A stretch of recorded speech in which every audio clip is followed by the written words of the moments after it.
This is Adam Bernard with AutoPerspectives, and spring is in the air, and that means it's time for Auto China, as you can see by the logo here on our opening page, which to the uninitiated, this year is known as the Beijing Auto Show. I wasn't live in Beijing this year, but there was plenty to read about online. So there were a couple of other things that were unveiled this past week that were not connected to the show. So we'll cover those next week because I'm not gonna hit everything that was at Beijing, but I will hit some of the more significant and some of the more interesting and innovative vehicles that we saw from both Chinese automakers and from legacy companies as well. So with that, let's dive into it, and let's start small with smart. If you go back to 1990, you'll find the original stories about Swatch, the innovative watchmaker, looking to get into the car business. They talked to General Motors, they talked to Volkswagen, but they finally hooked up with Mercedes-Benz to form Micro Compact Car, showing the first concept back in 1994. The production 4.2 appeared in 1997, a second generation that added an EV variant in 2006, and the third and final generation ran from 2014 to 2024. By the end of the run, the rebooted Smart was 4 years old, and the rebooted Smart is now a joint venture between Mercedes and Geely. Now, that new joint venture already has 3 SUVs in the market, a rather unexpected midsize sedan on the way as well, and now we have the Concept number 2, or Concept Hatchback 2, at Beijing, and this previews a production model that will launch next year. It sits on a new bespoke electric compact architecture, so not built off any of the existing Smart products, which makes sense given how small it is.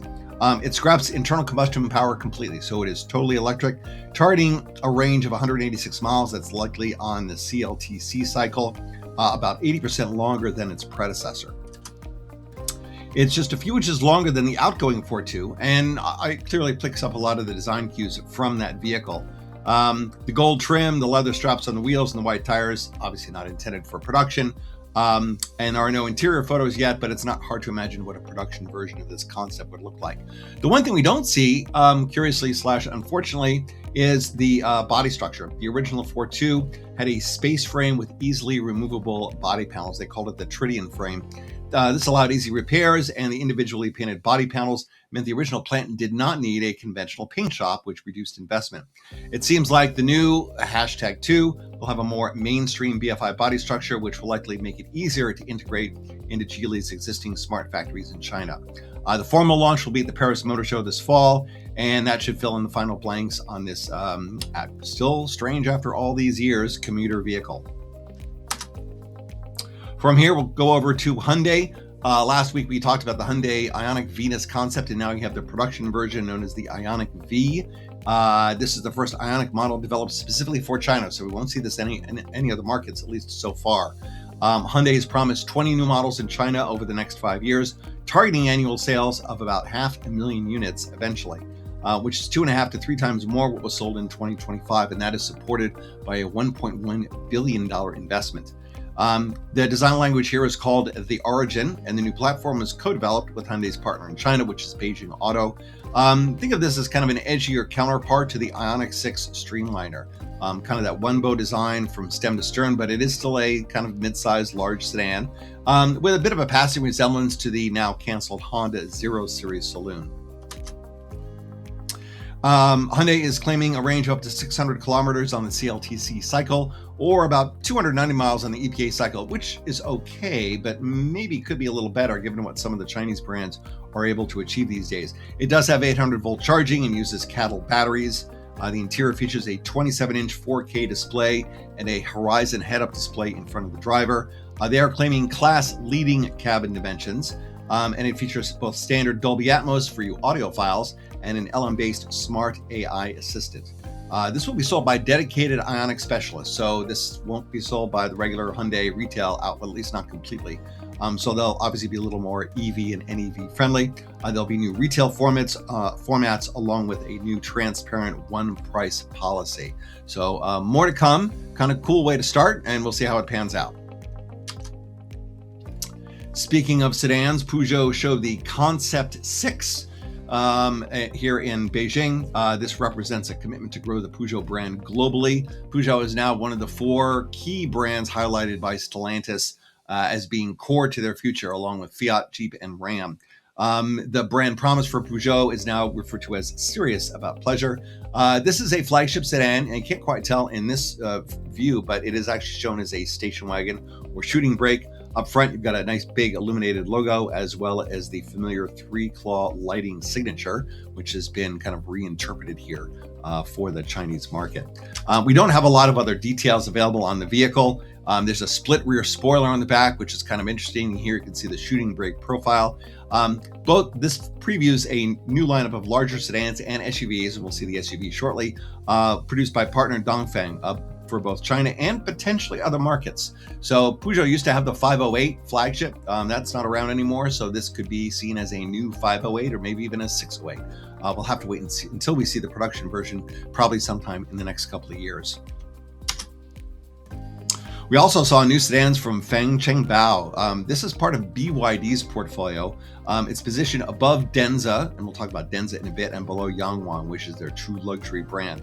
Up to now, Fang Cheng has been an SUV brand, but for whatever reason, they have decided to now expand. Although, to be honest, it seems like they're kind of stepping on Denza's toes with this Formula S, which appears to be positioned as a competitor to both the Taycan and the Taycan Sport Turismo.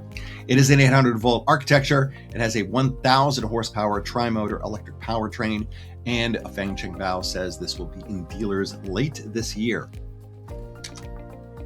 And we'll finish up the car discussion with a flagship. This is the newer 7 Series. So we talked recently about the update to the Mercedes EQS, and now BMW has weighed in with their facelift as well. And even though it is a facelift, BMW says this is the most extensive model update ever carried out by the BMW Group. Slightly different approach here than what Mercedes did. They changed some of the same things as Mercedes, but other stuff they left alone. And they did change some other things more extensively. The exterior has changed just enough to look new without having to invest in new sheet metal. There's still an oversized twin kidney grille, but it's been reshaped. It's maybe a little more obnoxious. And it's now illuminated and flanked by ultra-thin crystal headlamps. Out back, the tail lamps and the rear fascia have been slightly reworked as well. Things diverge a little more when it comes to powertrain. Whereas Mercedes did a pretty extensive makeover, BMW's is not quite as new. It does get the Generation 6 battery cells and new motors from the i3 and the iX3 with a slightly larger capacity, resulting in an EV range boost of up to 16%. BMW estimates the i7 will go up to about 350 miles on the EPA cycle, which is quite a bit less than what Mercedes is likely to hit, closer to about 440 miles. And while Mercedes swapped out their 400-volt architecture for an 800-volt setup, BMW is sticking with the 400. The DC fast charge speeds are now better at 250 kilowatts, but they still lag Mercedes' 350 kilowatt number. On the internal combustion side, BMW does not get a new flat plane crank V8 like Mercedes. In fact, they haven't even formally announced the V8, aside from the fact that they said they're working on it. But they are getting an updated straight 6 and a new electric motor.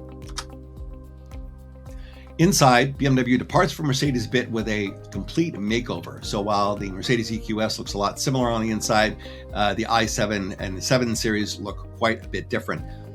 This was inspired by the new class iX3 and i3, and that means panoramic iDrive, a parallelogram-shaped center touchscreen, and a somewhat awkwardly placed, smaller parallelogram-shaped touchscreen for the passenger as well. And every 7 Series does get one of these. They do get a brand new electrical architecture. The wiring harness mass is reduced by 30%, and about 2,000 feet of wiring have been removed. They now have an integrated, smart, Amazon-based digital assistant, as well as BMW's Symbiotic Drive automated driving system. Now, nobody's driven any of these new flagships yet, but it seems like BMW may have been a little more successful in fixing what needed to be fixed and integrating customer-relevant technology. As Chinese automakers increase their presence in the $100,000 plus market, both of these German brands are fighting fiercely to retain buyers. Let's move over to sports cars, which is something you don't normally associate with Chinese automakers, but they kind of dove into it big time here in Beijing. Fang Cheng, in addition to the Formula S, also showed us the Formula X. This is a production-ready version of the Super 9 concept that was shown 2 years ago in Beijing. It showcases their life metal design philosophy and the hunting leopard stance. It features butterfly doors, an active rear spoiler, and 19 external air vents to manage all the airflow. The body is carbon fiber, and it features, like the Formula S, a tri-motor 1,000 horsepower electric drivetrain. This vehicle will go into production next year. No word yet on pricing. Denza is also part of the BYD portfolio, and Denza last year showed the Z concept, and now we have the production version. The full reveal will happen at the Goodwood Festival of Speed in the UK this summer, but now we've seen what the interior and exterior production intent vehicles look like. The design here is courtesy of Wolfgang Egger, you might recognize as a former Audi design chief. It'll ironically go on sale in Europe first, because Europe sure does like sports cars, and it'll be joined by a coupe and then a hardcore track variant.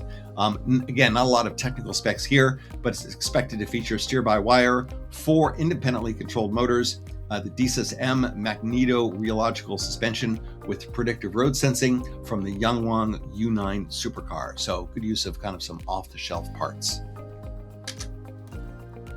And finally, Lynk&Co, which is part of Geely, decided it was time to shine, literally with a concept called Time to Shine. This is the brand's first ever 2+2 GT. It was designed to celebrate the brand's 10th anniversary, and the design work was actually done in Sweden with cooperation of the global partners.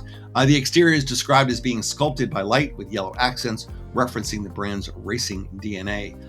Again, not a lot of technical specs, but it is rear drive with a, quote, AI-powered chassis, and we'll have to wait for a production version for any more technical details. Inside is a driver-focused interior with white digital shimmer leather and hand-inlaid carbon fiber. It's a driver-focused setup with a button on the center console that's marked with a giant plus. You can see it highlighted there in yellow. That activates the performance mode. The suspension lowers 15 millimeters. There are aero elements that extend front and rear to add 100 millimeters of length, and the rear wing also deploys.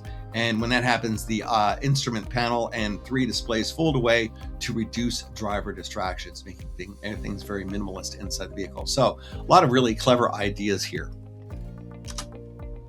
Let's shift gears and head off-road with the new Nissan Terrano. This is a body-on-frame concept that brings back a well-known nameplate outside of North America. It was actually applied to the first generation Nissan Pathfinder in non-North American markets. This vehicle appears to clearly target the new Land Cruiser 250 and pull design cues from previous Nissan SUVs, including the larger Patrol, such as the air intake slots up front. Unlike Hyundai's Boulder that we saw in New York, however, I would say this is a lot more distinctive looking. You won't look at this, you'll vaguely some references to the Bronco, but not quite as Bronco-esque as Hyundai's execution. If you look closely, you'll see some topographical maps printed on the front bumpers, and there are lights incorporated into both the roof rack and mounted on the front fenders. Around back, the spare tire carrier is incorporated into the wheel arch flares, which is kind of a really neat design feature. It is a plug-in hybrid, and meanwhile, we know that Nissan is already working on an Xterra, so it's not clear if the Terrano and the Xterra are going to be partner vehicles, the same vehicle, or 2 distinctive entries for 2 different parts of the market.